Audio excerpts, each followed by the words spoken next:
اگر آج وہ دنیا میں نہیں تو ہم نے انہیں کتنا یاد رکھا ہے۔ یہ ایصال ثواب کا واقعہ مجھے اور آپ کو درس دے رہا ہے کہ دنیا سے جانے والوں کو یاد رکھنا۔ تم دنیا سے جانے والوں کو یاد رکھو گے، بعد والے تمہیں بھی یاد رکھیں گے۔ یہ ریت، یہ رواج، یہ انداز کہیں بدل نہ جائے کہ اگر آج ہی یہ رواج بنتا گیا کہ لوگ مرحومین کو بھولنے لگے تو کل ایسا نہ ہو مجھے بھی لوگ بھول نہ جائیں۔ میں ایک مشورہ بھی دوں گا، اپنے بچوں کے سامنے، اپنی فیملی کے سامنے اپنے مرحومین کو ایصال کیا کرو۔ اپنے والدین، جن کے والدین نہیں، ان کی قبر پر جایا کرو۔ بہرحال درود پاک کی فضیلت ہم نے سنی ہے، محبت کے ساتھ باآواز بلند درود پاک پڑھ لیجئے۔ صلو علی الحبیب صلی اللہ تعالی علی محمد صلی اللہ علیہ وسلم۔ موت ایک ایسی حقیقت ہے، ایک ایسی ریئلٹی ہے کہ جس سے کسی کو انکار نہیں ہے۔ کمال یہ ہے، بہت ساری ایسی ہمارے بلیفز ہیں جس میں دوسرے مذہب والے نہیں مانتے۔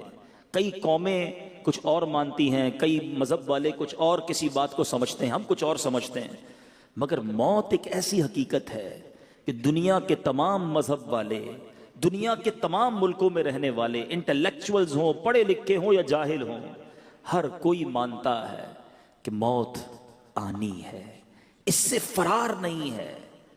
اور میرے میٹھے اسلامی بھائیوں، آج ایک قرآنی واقعے کے ذریعے سمجھیں گے کہ سب سے پہلے دنیا میں موت کس کو آئی، سب سے پہلے دنیا سے انتقال کس نے کیا، اور سب سے پہلے تدفین کس کی ہوئی اور کیسے ہوئی۔ یہ قرآنی واقعہ آپ کی اور میری معلومات میں اضافے کا باعث بھی بنے گا۔ عجائب القرآن میں حضرت علامہ عبد المصطفیٰ اعظمی علیہ رحمۃ اللہ کبھی تحریر فرماتے ہیں، روئے زمین پر سب سے پہلا قاتل قابیل تھا، جس نے اپنے ہی بھائی حابیل کو قتل کیا۔ یہ دونوں حضرت آدم علیہ السلام کے فرزند ہیں، اور دونوں کا واقعہ کیا تھا کہ حضرت حوا کی ہر حمل میں ایک لڑکا پیدا ہوتا اور ایک لڑکی پیدا ہوتی۔ اللہ تبارک و تعالیٰ نے اس دنیا کا نظام چلانا تھا، اس وقت کوئی اور جوڑا تو تھا نہیں، تو حضرت آدم اور بی بی حوا کے یہاں ہر حمل میں ایک لڑکا پیدا ہوتا، ایک لڑکی پیدا ہوتی۔ ایک ہی باری میں جو بچے پیدا ہوتے وہ تو بھائی بہن کہلاتے، اگلی حمل میں جو لڑکا لڑکی پیدا ہوتے ان کی اب شادیاں ہو سکتی تھی، مگر ایک ہی حمل میں جو پیدا ہوئے وہ آپس میں شادی نہیں کر سکتے تھے۔ اس دستور کے مطابق حضرت آدم علیہ السلام نے قابیل کا نکاح لیوزا سے جو حابیل کے ساتھ پیدا ہوئی تھی اس کے ساتھ کر دیا، مگر قابیل اس پر راضی نہ ہوا، کیونکہ وہ اکلیما سے شادی کرنا چاہتا تھا جو زیادہ خوبصورت تھی، وہ اس کا طلبگار ہوا۔ حضرت آدم علیہ السلام نے بڑا سمجھایا کہ وہ تیرے ساتھ پیدا ہوئی ہے، وہ تیری بہن ہے، تو اس کے ساتھ نکاح نہیں کر سکتا۔ اب وہ نہ مانا، ضد کرنے لگا، یعنی پہلا گناہ بھی زمین پر ہوا تو وہ حسد ہوا ہے، بھائی کو بھائی سے حسد ہو گیا نا، یہ بھی سمجھنے والی بات ہے۔ اب اس کے بعد حضرت آدم نے کہا کہ ایسا کرو، دونوں اپنی اپنی قربانیاں پیش کرو، اللہ تبارک و تعالیٰ جس کی قربانی قبول کر لے گا پھر اس کے بارے میں فیصلہ ہو جائے گا، اس کی بات مان لی جائے گی۔ اللہ کی شان دیکھو، یہ نبی پاک کی امت پر رب کا احسان ہے۔ آج میں اور آپ قربانی کرتے ہیں، صدقہ دیتے ہیں، ہم خود بھی کھاتے ہیں، دوسروں کو بھی کھلاتے ہیں، ہمارا صدقہ ہمارے ہاتھ میں ہی رہتا ہے۔ پہلے کی قوموں کا دستور یہ تھا کہ صدقہ رکھا جاتا، جس کا صدقہ قبول ہونا ہوتا آسمان سے آگ آتی اور اس آگ کو، اس صدقے کو لے جایا کرتی، جلا دیتی تو صدقہ قبول کہلاتا تھا۔ اب قربانیاں پیش کی گئیں۔ اب میرے میٹھے اسلامی بھائیوں، حضرت حابیل نے جو قربانی پیش کی، اس کو قربانی کو آگ آئی آسمان سے اور وہ لے گئی۔ قابیل کے گیہوں چھوڑ دیے گئے، قابیل نے گیہوں پیش کیے تھے اور حابیل نے بکری کی قربانی پیش کی۔ اب قابیل کے دل میں حسد اور بغض پیدا ہوا کہ میرا بھائی جو ہے یہ اس لڑکی سے شادی کرے گا جس سے میں کرنا چاہتا ہوں۔ دوسری بات پتہ چلی کہ کائنات میں پہلی لڑائی، پہلا جھگڑا، پہلا حسد ہونے کی وجہ بھی عورت تھی۔ یہ عورت کے فتنے سے اللہ مجھے اور آپ کو محفوظ فرمائے۔ اپنی آنکھوں کی حفاظت کیجئے، اپنے معاملات کو درست کیجئے۔ انسان پہلے کہتا ہے نہیں جناب میں تو بڑا نارمل ہوں، آپس میں رشتہ دار ہیں، لیکن ایک وقت ایسا آتا ہے کہ انسان کی آنکھوں پر جب نفسانی خواہشات کی پٹی آتی ہے، اب بھائی بھائی کو قتل کرنے کے لیے تیار ہو جاتا ہے۔ اب قابیل نے کیا کیا؟ قابیل نے حابیل کو قتل کر دیا، مگر اس سے پہلے تو کوئی مرا ہی نہیں تھا نا۔ وہ سوچتا رہا کہ اب میں لاش کا کروں کیا۔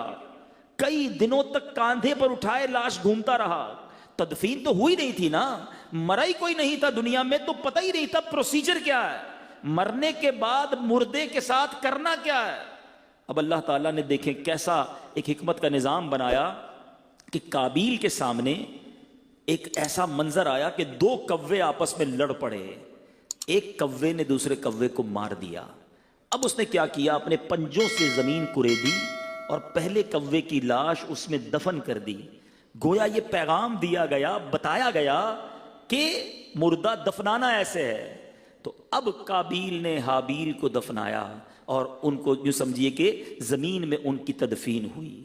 تو اے میرے پیچھے اسلامی بھائیوں، پہلا قتل قابیل نے کیا، پہلا جرم حسد تھا، کس بنا پر ہوا یہ بھی آپ نے سنا، اور پہلی تدفین بھی حابیل کی ہوئی۔ اب آئیے تدفین کی بات کرتے ہیں۔ شریعت میں تدفین کا حکم کیا ہے؟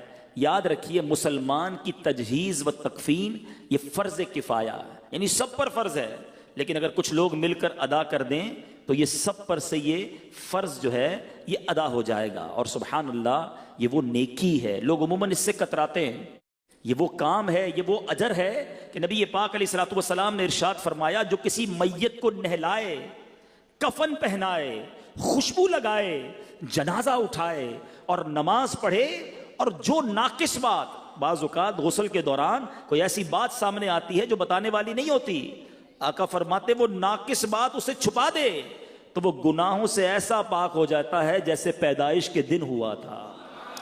یعنی کتنی بڑی نیکی ہے، خوش نصیب ہے وہ اسلامی بھائی، وہ اسلامی بہنیں جو اپنے آپ کو پیش کرتے ہیں اس نیکی کے لیے۔ لوگ کتراتے ہیں، یہ کام سیکھنا چاہیے اور اس پر عمل کرنا چاہیے۔ حضرت سیدنا جابر رضی اللہ تعالیٰ عنہ سے روایت ہے، تاجدار رسالت مخزن جود و سخاوت صلی اللہ تعالیٰ علیہ وسلم نے فرمایا، جو جنازے کے ساتھ چلا اور تدفین تک ساتھ رہا، اللہ عز و جل اس کے لیے 3 قرات ثواب لکھے گا، جن میں سے ہر قرات جبل احد سے بڑا ہوگا۔ یعنی جنازے کے ساتھ جانا، تدفین سے ساتھ رہنا، یہ کتنی بڑی نیکی ہے۔ اور سنو، کفن پہنانا کتنا پسندیدہ عمل ہے۔ نبی پاک علیہ الصلوۃ والسلام نے فرمایا، جس نے کسی میت کو کفنایا یعنی کفن پہنایا تو اللہ عز و جل اسے سندس کا لباس یعنی جنت کا انتہائی قیمتی ریشمی لباس پہنائے گا۔ سبحان اللہ، سبحان اللہ۔ اے میرے میٹھے اسلامی بھائیوں، خوش نصیب ہیں وہ اسلامی بھائی جو ان نیکی کے کاموں میں آگے بڑھتے ہیں۔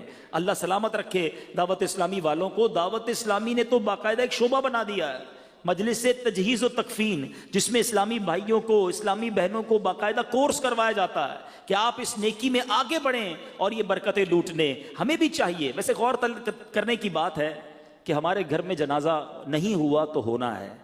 میرے گھر میں آج تک جنازہ نہیں ہوا تھا، کئیوں کے جنازے میں گیا تھا، مگر اپنے گھر سے جب جنازہ اٹھا تو بہت کچھ احساس ہوا۔ ساتھ ساتھ یہ بھی پتہ چلا، الحمدللہ ہمارے گھر کی اسلامی بہنوں نے یہ کورس کیا ہوا تھا، تو گھر کی اسلامی بہنوں نے ہی والدہ کو الحمدللہ غسل دیا۔ لیکن ذرا سوچئے، میرے اور آپ کا جنازہ ہوا تو افضل تو یہ ہے کہ بیٹا باپ کو غسل دے، بیٹا والد کا جنازہ پڑھائے، بیٹا والد کو سنت کے مطابق کفن دے۔ میرا ایک سوال ہے یہاں موجود سارے اسلامی بھائیوں سے، کیا ہمارے بچوں کو ہم نے یہ سکھایا ہے؟ ہماری فیملی میں کسی ایک کو میت کو غسل دینے آتا ہے، کسی ایک کو کفن دینے آتا ہے، کسی ایک کو نماز جنازہ پڑھنی یا پڑھانے آتی ہے؟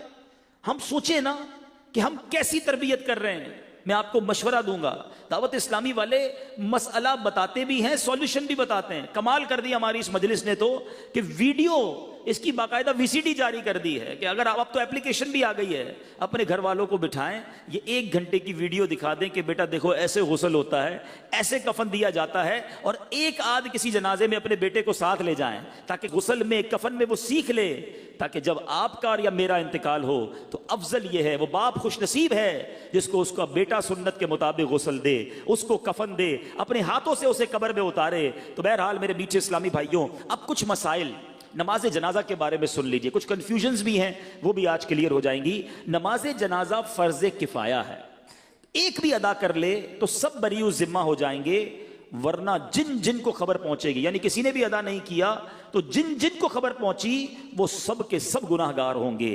اس کے لیے جماعت شرط نہیں ہے، کوئی اکیلا بھی نماز جنازہ پڑھ لے، کوئی ہے ہی نہیں جماعت کے لیے، تو بھی نماز جنازہ ہو جائے گی۔ البتہ اس کی فرضیت کا انکار کفر ہے، یہ یاد رکھیے گا۔ اچھا، خودکشی کوئی کر لے تو اس میں کنفیوژن ہوتی ہے کہ نماز جنازہ پڑھی جائے گی کہ نہیں۔ رد المختار کے ذریعے یہ جواب سن لیجئے کہ جس نے خودکشی کی، حالانکہ یہ بہت بڑا گناہ ہے، مگر اس کی جنازے کی نماز بھی پڑھی جائے گی، اگرچہ قصداً جان بوجھ کر خودکشی کی ہو تو اسے غسل بھی دیں گے اور نماز بھی پڑھیں گے۔ سبحان اللہ، جنازہ پڑھ لیا، اب جنازے کو کاندھا دینے کا کتنا ثواب ہے۔ میں نے براہ راست کبیرہ گناہ معاف ہونے کی میں نے 2 ہی عمل پڑھے ہیں آج تک کہ جس میں کبیرہ گناہ معاف کرنے کی بشارت دی گئی ہے۔ ایک حاجی کو کہ جب وہ جمرات کی رمی کرتا ہے، ہر کنکر پر اس کا ایک کبیرہ گناہ معاف کر دیا جاتا ہے۔ ہم اللہ سے دعا کرتے ہیں اسی سال ہمیں حج کی سعادت عطا فرما، جمرات کی رمی ہو، ہر کنکر پر کبیرہ گناہ معاف۔ لیکن چلو یہ تو سال میں ایک موقع ہے نا، میرے اللہ کی رحمت دیکھو، نبی پاک فرماتے ہیں جو جنازہ لے کر 40 قدم چلے اس کے 40 کبیرہ گناہ معاف کر دیے جائیں گے۔ اب ہمارے یہاں ایک بڑا عجیب رواج ہو گیا ہے، 2 قدم چلیے، آواز لگاتے ہیں۔ امیر اہل سنت بڑی پیاری تربیت فرماتے ہیں کہ آواز بھی لگانی ہے تو لگاؤ کہ 10 قدم لے کر چلیں، چاروں پائے پر 10 قدم لے کر چلنا، یہ سنت ہے۔ صدر الشریعہ بدر الطریقہ تحریر فرماتے ہیں شوہر اپنی بیوی کے جنازے کو کاندھا بھی دے سکتا ہے، قبر میں بھی اتار سکتا ہے، اور منہ بھی دیکھ سکتا ہے۔ لوگ کہتے ہیں چہرہ نہیں دیکھ سکتا، چہرہ بھی دیکھ سکتا ہے، صرف غسل دیتے وقت بلا حائل اس کے بدن کو نہیں چھو سکتا۔ اب چند احکام سن لیے، چند فضائل سن لیے، اب آتے ہیں آج کے بیان میں میسج کی طرف۔ آج ہم کیوں آئے ہیں، ہم نے اس سے کیا عبرت لی ہے؟ ہم ایک میت کو ایصال کرنے آئے ہیں، ایک مرحومہ کی یوں سمجھیے کہ یاد میں یہ اجتماع ہوا ہے۔ کبھی جنازے میں جاتے ہیں، کبھی سویم میں جاتے ہیں، کبھی 40ویں میں جاتے ہیں، کوئی عبرت، کوئی میسج اپنے لیے لیتے ہیں کہ نہیں؟ جنازہ آگے آگے کہہ رہا ہے اے جہاں والو، جنازہ آگے آگے کہہ رہا ہے اے جہاں والو، میرے پیچھے چلے آؤ تمہارا رہنما میں ہوں۔ قبرستان کی دعا ہم میں سے کئیوں کو یاد ہوگی، اس میں بھی پیغام یہی ہے، السلام علیکم یا اہل القبور یغفر اللہ لنا ولکم وانتم سلفنا ونحن بالاثر۔ اے قبر والو، تم پر سلامتی ہو، تم پر سلام ہو، تم پہلے چلے گئے ہو، ہم پیچھے آنے والے ہیں۔ یہ پیغام ہے کہ ہماری باری ہے، مگر نہ جنازے کے وقت عبرت ہوتی ہے، نہ سویم میں جا کر خیال آتا ہے، نہ چہلم میں جا کر یہ فکر ہوتی ہے کہ آج کسی کا سویم، کسی کا 40واں، کل میری باری ہے۔ سنیے، میرے آقا قبر پر جاتے تو کیا ہوتا تھا؟ حالانکہ نبی پاک وہ ہیں جس کے صدقے ہماری مغفرت ہو رہی ہے، جن کے صدقے سب کے گناہ معاف ہوں گے۔ سرور کائنات علیہ الصلوۃ والسلام ایک بار جنازے میں شریک تھے، ابن ماجہ کی حدیث ہے، میرے آقا قبر کے کنارے بیٹھ گئے، اتنا روئے، نبی پاک نے اتنے آنسو بہائے کہ آپ کے چشمان اقدس سے نکلنے والوں آنسوؤں سے مٹی گیلی ہو گئی۔ قبر کے کنارے بیٹھ کر اتنے آنسو سرور کائنات نے بہائے، پھر فرمایا اس یعنی قبر کے لیے تیاری کرو۔ حضرت عثمان غنی رضی اللہ تعالیٰ عنہ ذو النورین ہیں، آپ وہ ہستی ہیں جنہوں نے ایک بار نہیں 2 بار نبی پاک سے جنت خریدی، مگر آپ جب بھی قبرستان جاتے یا قبر کے پاس کھڑے ہوتے، قبر کا تذکرہ ہوتا، زارو کتار روتے۔ ایک بار سیدنا عثمان غنی کسی قبر کے پاس کھڑے ہوئے تو اتنا روئے کہ آپ کی آنسوں سے آپ کی داڑھی مبارک تر ہو گئی۔ کسی نے پوچھا حضور آپ محشر کی بات پر، جہنم کی بات پر اتنا نہیں روتے، آپ قبر کی بات پر اتنا روتے ہیں؟ تو کچھ اس طرح فرمایا کہ قبر ہی پہلی منزل ہے، جو اس میں کامیاب ہو گیا وہ آگے بھی کامیاب ہو گیا۔ اے میرے میٹھے اسلامی بھائیو، ہم سوچیں، ہم میں کوئی فلیٹ میں رہتا ہے، اس کی تمنا ہے بنگلہ ہو جائے، بنگلہ چھوٹا ہے تو بڑا ہو جائے، مکان ایسٹ اوپن ہے تو ویسٹ اوپن ہو جائے، آج کل سردیاں ہیں تو کمبل کا اہتمام ہے، گرمیاں ہوں تو لائٹ، پنکھا، یو پی ایس، جنریٹر سب چاہیے، کیونکہ سکون والی نیند چاہیے۔ کتنا رہو گے اس گھر میں؟ 50 سال، 60 سال، 70 سال، اگر جی بھی لیا تو قبر میں کتنا سال رہیں گے؟ وہ قبر میں ہوا ہوگی کہ نہیں؟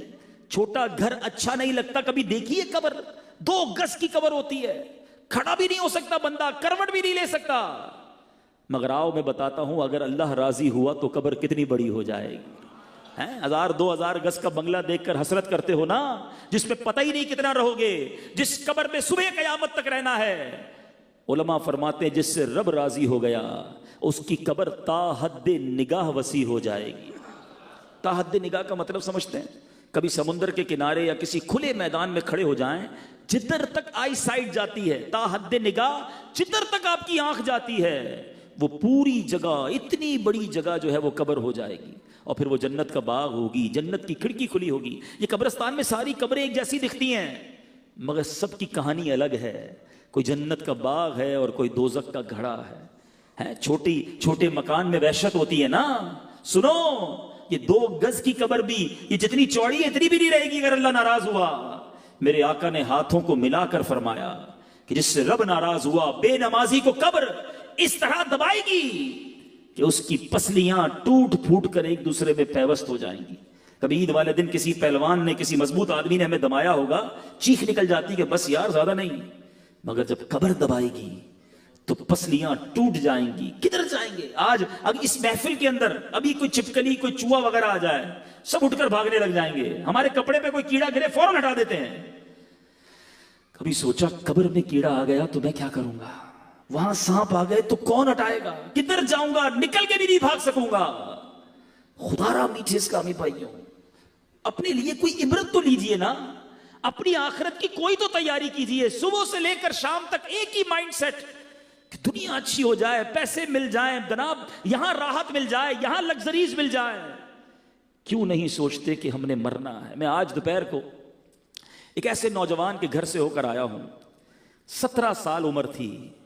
اس نوجوان نے درس نظامی کر رہا تھا, موٹر سائیکل پر نکلا, ایکسیڈنٹ ہوا اور وہ دنیا سے چلا گیا. 17 سال, اتنا خوبصورت نوجوان, اللہ اس کی مغفرت فرمائے. لیکن ہلا دیا, آگاہ اپنی موت سے کوئی بشر نہیں, سامان 100 برس کا ہے, پل کی خبر نہیں. کبھی سوچا یہ تکلیف کیسی ہوگی؟ آپ میں سے, ہم میں سے کسی کو آپریشن ہونے والا ہو, کتنا ڈرتے ہیں. 2 آدمی سے پوچھتے ہیں یار بتاؤ تکلیف کتنی ہوگی؟ اچھا آپریشن تو بے ہوش کر کے کر لیا جائے گا, ہوش میں آؤں گا تو کتنی تکلیف ہوگی؟ ٹانکے لگانے تو جگہ ذرا سن کر دو. اگر ایک تکلیف آنے والی ہے اس کی ٹینشن ہو جاتی ہے, وہ ڈرا دیتی ہے. ایک تکلیف ایسی ہے جو ہم سب کو آنے والی ہے. اللہ جس سے راضی ہوا اس کی روح تو بڑی آسانی سے قبض ہوگی, ورنہ آؤ میں بتاتا ہوں میرے آقا کی زبانی کے نزا کی سختیاں کیسی ہیں.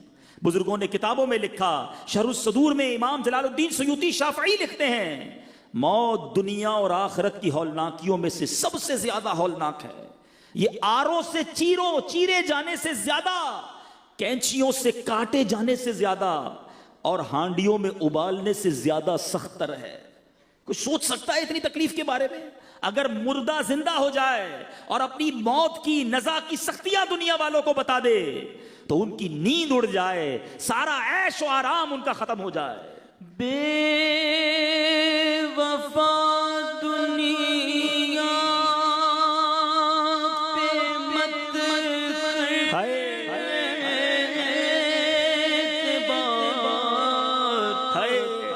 تو اچانک موت کا ہوگا شکار, جگہ جی لگانے دنیا نہیں ہے, دنیا نہیں ہے. یہ عبرت کی جان ہے, تماشا نہیں ہے. ہم ایسے جیتے جیسے مرنا ہی نہیں. سنو موت کی تکلیف کیسی ہوگی. حضرت عمر رضی اللہ تعالیٰ عنہ نے حضرت کعب رضی اللہ تعالیٰ عنہ سے فرمایا ذرا ہمیں موت کی شدت کے بارے میں بتاؤ.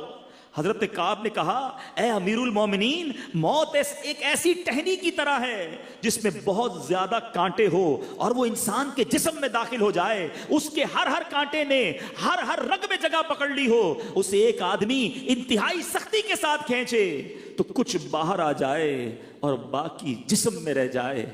بتاؤ ایسی تکلیف ہم کیسے برداشت کریں گے؟ پھر بھی غافل ہیں, پھر بھی اس کی تیاری نہیں ہے. ارے اتنی تکلیف کے دوران کیا ہوگا؟ سنو میرے میٹھے اسلامی بھائیوں, امام ابن الحاج مکی قدس سرہ مدخل میں لکھتے ہیں کہ جب نزاع کا وقت ہوگا، اتنی تکلیف کا عالم ہوگا، دو شیطان انسان کے پہلو میں آ کر بیٹھ جاتے ہیں اور وہ انسانی شکل میں ہوتے ہیں۔ تکلیف میں تو ویسے بھی بات سمجھ نہیں آتی نا، وہ انسانی شکل میں آئیں گے۔ آخری وقت بھی شیطان کوشش کرتا ہے کہ ایمان چھین لے اور بندہ بے ایمان ہو کر دنیا سے جائے۔ سوچو ہم میں سے کس کو ایمان کی فکر ہے؟ ہم میں سے کون اپنی موت کی تیاری کر رہا ہے؟ آج صبح و شام گناہ کر رہے ہیں۔ جگہ جی لگانے کی دنیا نہیں ہے، یہ عبرت کی جا ہے، تماشا نہیں۔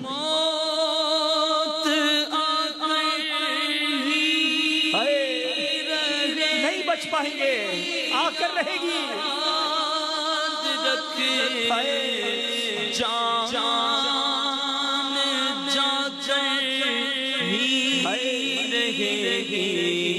یاد رکھے جب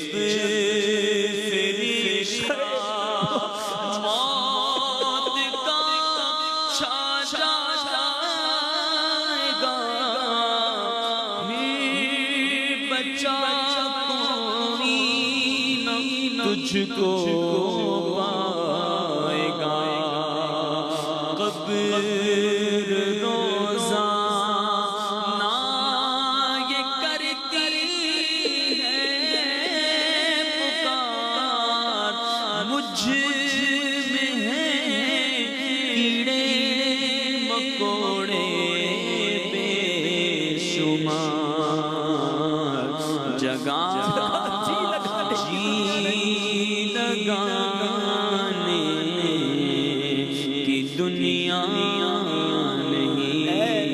نمازیں چھوڑنے والے کیا مرنا نہیں؟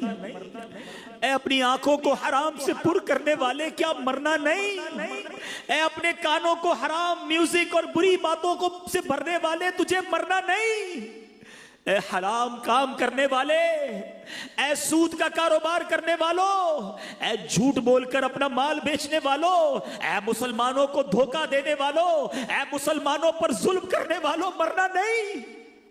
آج اکیلے میں بیٹھ کر ایسے گناہ کرتے جیسے کوئی دیکھ نہیں رہا، مگر یاد رکھو چھپ کے لوگوں سے کیے جس کے گناہ وہ خبردار ہے کیا ہونا ہے۔ ہم سب کو مرنا ہے، خدا را اس کی موت کی تیاری کر لو۔ آج توبہ کرنی ہے، وہ بڑا کریم ہے۔ ہو سکتا ہے کسی کے ذہن میں خیال آ رہا ہو گناہ تو بہت ہو گئے، نمازیں تو بڑی قضا ہو گئی، حرام کام تو بہت سارے ہو گئے، اب ہوگا کیا، بچوں گا کیسے؟ ہمارا رب بہت کریم ہے، وہ بڑا رحیم ہے۔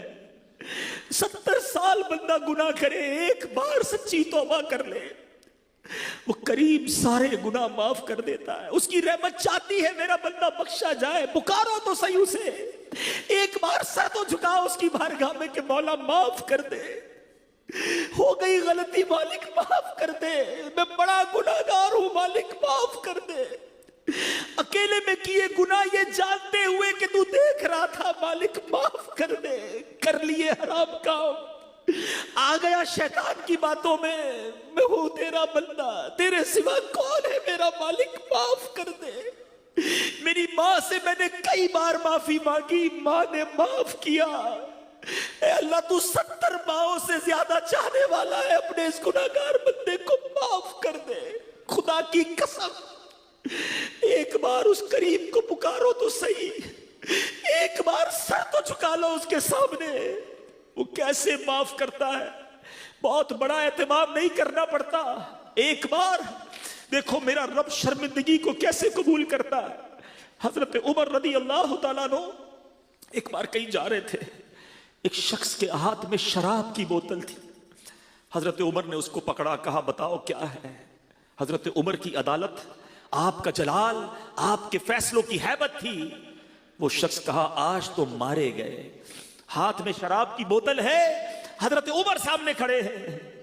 اس شرابی نے کیا کیا سنو، کہ ہاتھ نہیں اٹھائے، سجدے میں نہیں گیا، کھڑے کھڑے اپنے کریم کو پکارا بھی نہیں، دل میں عرض کی مالک آج بچا لے، اے اللہ آج عمر کے سامنے ذلیل ہونے سے بچا لے، مالک اب شراب نہیں پیوں گا، بس آج میں ذلیل نہ ہو جاؤں۔ سنو کتنی دیر لگی، سیکنڈز بھی نہیں لگے ہوں گے، دل ہی دل میں سچی توبہ کی۔ حضرت عمر نے کہا بتاؤ ہاتھ میں کیا ہے؟ شرابی کہتا ہے اس میں سرکہ ہے۔ حضرت عمر کہتے دکھاؤ۔ شرم لایا تھا نا، توبہ کی تھی نا، اللہ کو پکارا تھا نا۔ یہ بوتل نکال کر دیتا ہے اللہ کریم، وہ عیب چھپانے والے مالک نے اس شراب کو سرکے میں تبدیل کر دیا۔ دنیا میں کسی کو میرا عیب پتا چلے نا، لوگ انتظار میں بیٹھے ہوتے ہیں، پتا چلے اس کا کوئی عیب، میں دنیا کو بتاؤں، میسج کروں۔ سوچو میرے کریم کو میرے کتنے عیب پتا ہے، مگر وہ پھر بھی پردے ڈال رہا ہے، پھر بھی لوگوں میں عزت ہے۔ ارے ایسا عیب چھپانے والا مالک ملا ہے، اس کو ناراض کرتے ہو، اس سے دوستی نہیں کرتے، اس کے آگے سر نہیں جھکاتے، کیوں شیطان کے کاموں میں اور شیطان کی باتوں میں لگ جاتے ہو؟ پنجابی شاعر کہتا ہے نا، ایک گناہ میرے ماں پیو ویکھے مینوں عمری منہ نہ لاوے، لکھ گناہ میرا مالک ویکھے وہ پھر بھی پردے پاوے۔ وہ پردے ڈالی جا رہا ہے۔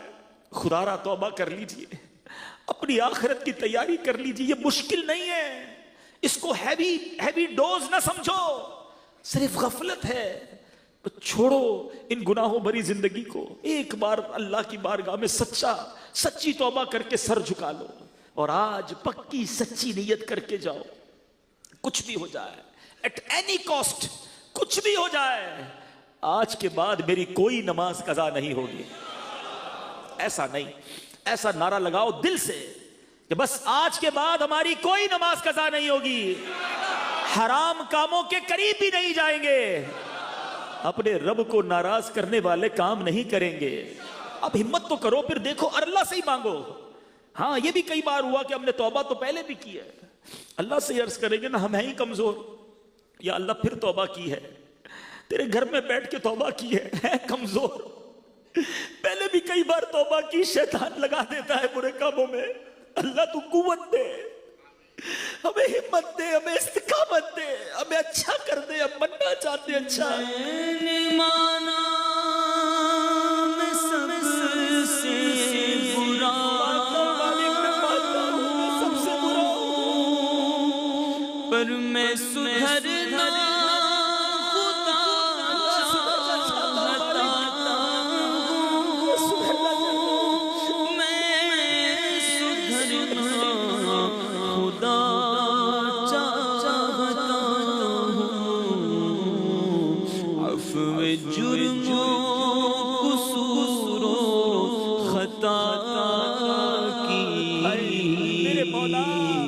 میرے خیرات تو خیرات دے۔ عبرت لینی چاہیے۔ میں اپنی عبرت بتاؤں، آج تک کسی قبر پر میرا نام نہیں آیا تھا۔ میں کل اپنی والدہ کی قبر پر گیا، میں نے دیکھا والدہ کا نام تو لکھا تھا، ساتھ میرا بھی نام لکھا تھا۔ وہ دن آ گیا نا کہ کسی قبر پر نام آ گیا۔ اب تھوڑے دنوں کے بعد کوئی ایسی قبر بھی ہوگی جس پر ہمارا نام لکھا ہوگا۔ کیوں عبرت نہیں پکڑتے کہ سارا کر و فر، یہ ساری جائیداد، یہ سارا نام، یہ ساری شہرت سب رہ جائے گی، ہم اکیلے قبر میں پہنچ جائیں گے۔ اگر اللہ ناراض ہوا تو مارے جائیں گے، میرے میٹھے اسلامی بھائیوں، مارے جائیں گے۔ نہ کرو برے کام، کر لو توبہ، رب کی رحمت بہت بڑی ہے۔ آج سچی پکی توبہ کرنی ہے اور اللہ کو ناراض کرنے والا کام نہیں کریں گے۔ یہ توبہ پر استقامت جو ہے نا، پتہ ہی کیوں نہیں ملتی۔ ہم یہ بیان سن رہے ہیں، بہت ساری آنکھیں اشک بہا رہی ہیں، مگر پھر باہر نکلیں گے، پھر وہی برے دوست، وہی گندے دوست، وہی بری باتیں، یہ سارا اثر اتر جاتا ہے۔ خدا را اس اثر کو باقی رکھنا ہے۔ واقعی آپ نے اگر آج ڈیسیشن لے لیا ہے کہ مجھے سدھرنا ہے، میری قبر روشن کرنی ہے، مر جاؤں گا ورنہ اللہ ناراض رہا، تو اچھا ماحول اپناؤ، چھوڑ دو یہ برے کام۔ دعوت اسلامی ہے نا آپ کے لیے، اس مدنی ماحول سے وابستہ ہوں، اجتماعات میں آئیں، مدنی قافلوں میں سفر کریں، امیر اہل سنت کے مدنی مذاکروں میں شرکت کریں، مدنی چینل بیٹھ کر دیکھیں، یہ زنگ دور ہو جائے گا۔ واقعی شروع میں کئی لوگ کہتے ہیں ہم سدھرنا چاہتے ہیں مگر نیکیوں میں دل نہیں لگتا۔ یہ شروع کی بات ہے۔ آپ کسی بیمار کو دیکھا، اس کو دوائی اچھی نہیں لگتی، اس کو کھانا اچھا نہیں لگتا، مگر جب علاج ٹھیک ہونے لگتا ہے تو کھانا بھی اچھا لگتا ہے، مزہ بھی آتا ہے۔ آپ کو ابھی اگر نماز میں، عبادتوں میں، درود و سلام میں، قرآن کی تلاوت میں دل نہیں لگ رہا نا، اب کرتے جائیں۔ یہ تھوڑا بیماری کا وقت ہے، ایک وقت آئے گا جب دل کا زنگ دور، میل دور ہوگا تو ہر تلاوت آپ کو لطف دینا شروع کر دے گی، ہر سجدے میں مزہ آئے گا، ہر نعت میں آنسو بہیں گے۔ یہ دل کی صفائی پہلے ضروری ہے۔ آؤ دعوت اسلامی کے مدنی ماحول سے وابستہ ہو جائیں۔ آخری بات، چونکہ ایصال ثواب کا اجتماع ہے تو یہاں میں ایک بات ضرور بچوں سے عرض کروں گا، ان تمام بھائیوں سے عرض کروں گا کہ جن کے ماں باپ دنیا میں نہیں ہیں ان کی قبر پر ضرور جانا۔ حضرت امام سفیان بن عیینہ بیان ہے کہ جب میرے والد کا انتقال ہو گیا تو میں نے بہت آہ و بکا کی، آنسو بہائے، روزانہ ان کی قبر پر جاتا، مگر کچھ دنوں کے بعد میں اپنی کاموں میں بیزی ہو گیا تو والد صاحب خواب میں آئے، کہا میرے بیٹا اب آنا کم کر دیا ہے۔ تو کہا کیا آپ کو پتہ چل جاتا ہے میں آپ کی قبر پر آتا ہوں؟ تو والد صاحب نے فرمایا مجھے تیری ہر حاضری کی خبر ہوتی ہے، میں تمہیں دیکھ کر خوش ہوتا ہوں، نیز میرے پڑوسی مردے بھی تمہاری دعا سے راضی ہو جاتے ہیں۔ چنانچہ اس خواب کے بعد میں والد صاحب کی قبر پر پابندی سے جانے لگا، بالخصوص جمعہ کے دن ضرور والدین کی قبر پر حاضری دیں۔ حدیث پاک میں آتا ہے، نبی پاک فرماتے ہیں کہ جو شخص جمعہ کے روز اپنے والدین یا ان میں سے کسی ایک کی قبر کی زیارت کرے، ان کے پاس سورہ یاسین پڑھے تو بخش دیا جائے گا۔ سبحان اللہ۔ اچھا، والدین کی ایک فضیلت تو سب کو یاد ہوگی، حیاتی میں محبت سے دیکھیں تو حج مقبول کا ثواب ہے نا۔ سنو، میرے آقا فرماتے ہیں جو بنیت ثواب اپنے والدین دونوں یا ایک کی قبر کی زیارت کرے، حج مقبول کے برابر ثواب کمائے گا۔ زندہ میں بھی دیکھو تو حج ہے، جا کر قبر کی زیارت کرو تو بھی حج ہے۔ تو اے میرے میٹھے اسلامی بھائیوں، خوب ان کو ایصال ثواب کریں۔ آپ میں سے جب کوئی حج کو جائے، نفلی حج ہو تو والدین کے نام کا حج کرے۔ حدیث پاک کے مضمون کے مطابق اس کو اپنے حج کا ثواب تو ملے گا، 10 مزید حج کا ثواب عطا فرما دیا جائے گا۔ تو خوب ایصال ثواب اپنے مرحومین کو کریں۔ اور ایک بہترین طریقہ اپنے مرحومین کو ایصال ثواب کرنے کا، ہم نکمے لوگ ہیں، 1 دن 2 دن 40ویں تک، برسی تک یاد رکھیں گے، پھر اپنے کاموں میں مصروف ہو جاتے ہیں۔ اگر ان مرحومین کا کوئی بندوبست اچھا والا کرنا ہے نا، تو میں مشورہ دوں گا کہ ان کے نام کی کوئی مسجد بنا دیں، کوئی مدرسہ بنا دیں، کوئی ایسی چیز بنا دیں جو چلنے والی ہو، قیامت تک چلتی رہے۔ اچھا، اللہ بڑا کریم ہے، کوئی بچہ اپنے والدین کے نام کی مسجد بنائے تو ایسا نہیں کہ والدین کو ثواب ملے گا، اس کو نہیں، بنانے والے کو بھی قیامت تک ثواب ملے گا، جن کے لیے بنائی ان کے لیے بھی ثواب جاریہ ہو جائے گا۔ اب ماشاءاللہ ہم پہاڑی والی مسجد میں ہیں، اللہ اس مسجد کے امام صاحب، خطیب صاحب، کمیٹی کے تمام حضرات کو خوب برکت عطا فرمائے جو ہم سے تعاون کرتے ہیں۔ اب یہ کتنے اجتماعات، نمازیں، معاملات ہو رہے ہیں، بہت سارے اس مسجد کو بنانے والے ایسے ہیں جو دنیا میں نہیں، لیکن آج کے اس اجتماع کا ثواب بھی انہیں مل رہا ہوگا۔